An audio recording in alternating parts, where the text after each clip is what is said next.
So I'm Jonathan Heaney. I'm the professor of comparative pathology at the University of Cambridge. I study infections that jump from animals to humans. In fact, the large majority of human infections have their origins from animals.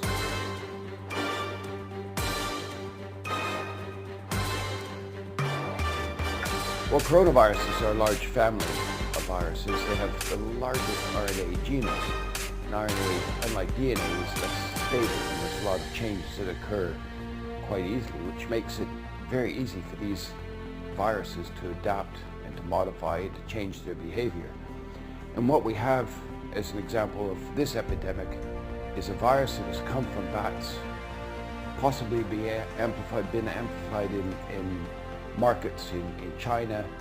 The current evidence is that it took residence in pangolins for a short period of time, and then of course adapted in such a way that it easily made the jump to humans. And it's because this virus is so particularly adept at being transmissible before it is causing disease symptoms that we have now a global pandemic.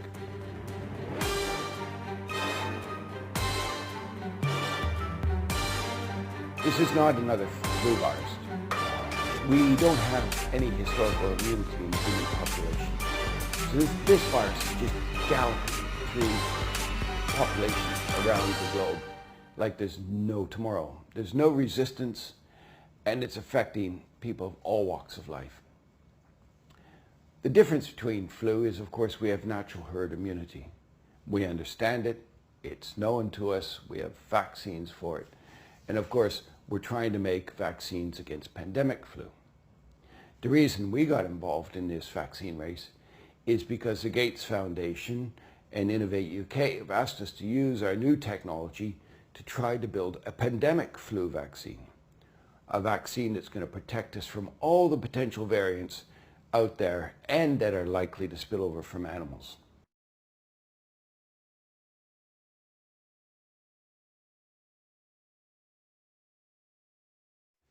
So vaccines are the best known preventative measures in the medical toolbox.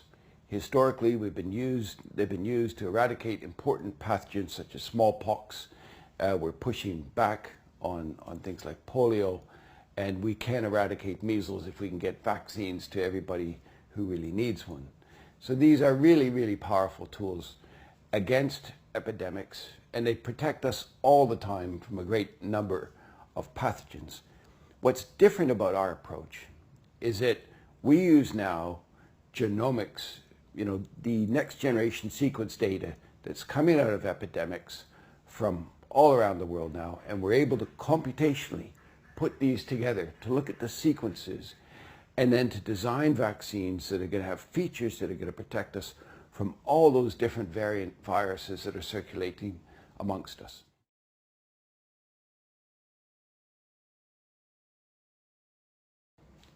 That's a really tough question. That's the million-dollar question. And it's going to be at least a year to 18 months before there is a vaccine where there's sufficient doses to vaccinate the most susceptible. And I think understanding that's really, really important. And that whole process of getting from discovery, which is where we are now, to a safe vaccine that is, where there's really no side effects, is going to be a year or two. No questions.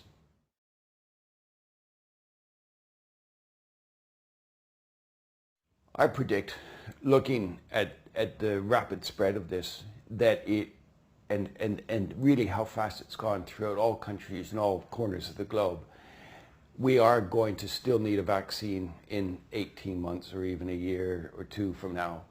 This problem is not going to go away. We're trying to understand about viral persistence, understand the asymptomatic carrier state, and indeed, getting herd immunity, which is what people talk about, is not going to happen in the next month or two. That is going to take a very long time. Now, the other point to remember is we had another coronavirus outbreak very related to this called SARS. We call it SARS-1. This is the cousin of SARS, and it's come from the same host, which is bats. particular species of bats in China carry a whole family of different types of coronaviruses which use receptors that we have in our airways. And so it's just a matter of time before the next outbreak would come. And we would be naive to think, okay, this has gone away too, let's forget it.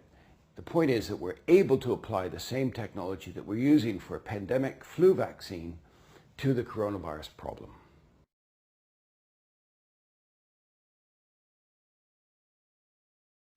Yes, there is reason for optimism against this pandemic.